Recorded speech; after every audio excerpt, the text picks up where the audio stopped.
اليوم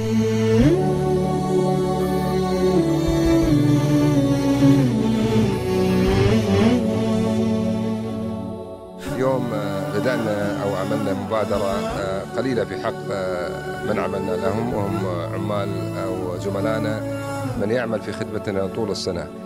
فحاولنا أن نعيد ولو جزء من المعروف بأن نخدمهم ولمدة ساعة، والحمد لله استطعنا اليوم أن نجمع إلى أكثر من 500 عامل من العمال الصائمين المسلمين الحمد لله رب العالمين في منتزه الملك عبد الله لمشاركتهم الإفطار على مائدة واحدة بما يتوافق مع ديننا السمح من التواضع والتنازل، ولإشعارهم بأنهم بين أهلهم وأخوانهم في المملكة.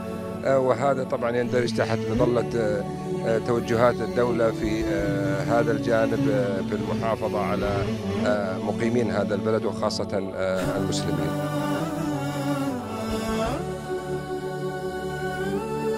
مطالبون حنا كمواطنين وكمسؤولين أن نتعاون معهم لتسهيل مهمتهم من خلال المحافظة على النظافة، من خلال إخراج القمامة في وقتها المحدد، من خلال المساهمة في رفع ثقافة الأطفال في المحافظة. كل ذلك يسهل على موظف الأمانة أو عامل النظافة في ويساعده أيضا في إنجاز مهمته بأقل مجهود من ما يبذله في، ولا سيما في حرارة الجو الكبيرة في هذه الفترة من السنة والتي ستستمر خلال تقريبا 3 أشهر القادمة.